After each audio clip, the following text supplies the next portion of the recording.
ಸಿಕ್ಕಿದ 3 ಆರೋಪಿಗಳ ಬಂಧನ ಆಗಿದೆ.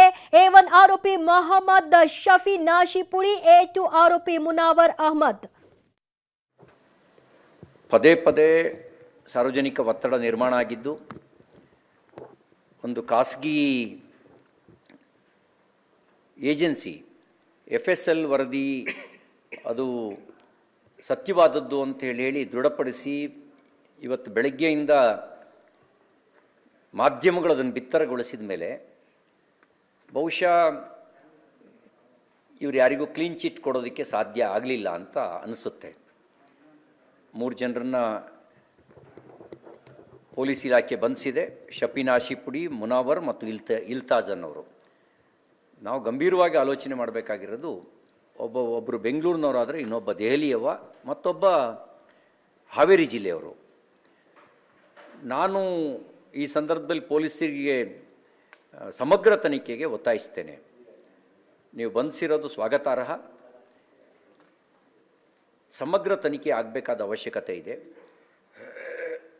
ಇವರೇನು ಪಾಕಿಸ್ತಾನದ ಗಡಿ ಭಾಗದಲ್ಲಿರೋರು ಅಲ್ಲ. ಕರ್ನಾಟಕದಲ್ಲಿರುವಂಥವರು ಕಾಂಗ್ರೆಸ್ ಗೆಲುವನ್ನು ಪಾಕಿಸ್ತಾನ್ ಜಿಂದಾಬಾದ್ನ ಜೊತೆಗೆ ಯಾಕೆ ಸಮೀಕರಿಸಿದರು? ಇದು ಇವ್ರ ಹಿಂದ್ಗಡೆ ಇರುವಂಥ ಸಂಘಟನೆ ಯಾವುದಿದೆ?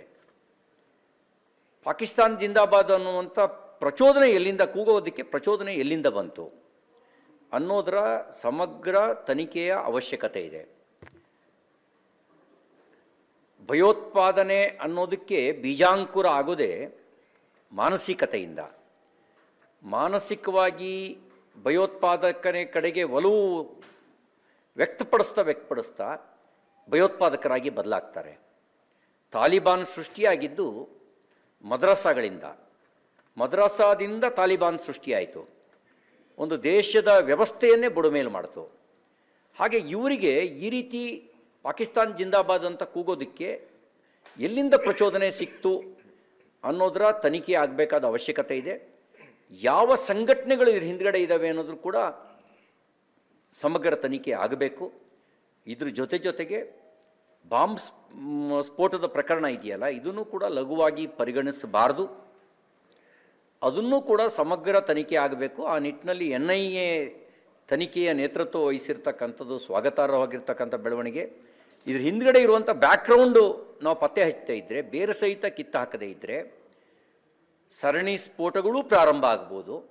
ಮತ್ತು ಭಾರತದೊಳಗೇ ಇದ್ದು ಭಾರತದ ಅನ್ನವನ್ನೇ ತಿಂದು ದೇಶಕ್ಕೆ ದ್ರೋಹ ಬಗೆತಕ್ಕಂಥ ದೇಶದ್ರೋಹಿಗಳು ಕೂಡ ರಕ್ತ ಬೀಜಾಸುರನಂತೆ ಹುಟ್ಟುವಂಥ, ಬೆಳೆಯುವಂಥ ಸಾಧ್ಯತೆಗಳಿದ್ದಾವೆ. ಹಾಗಾಗಿ ಇದೆಲ್ಲದರ ಸಮಗ್ರ ತನಿಖೆ ಆಗಬೇಕು ಅಂತ ನಾನು ಆಗ್ರಹಿಸ್ತೇನೆ. ಇದನ್ನು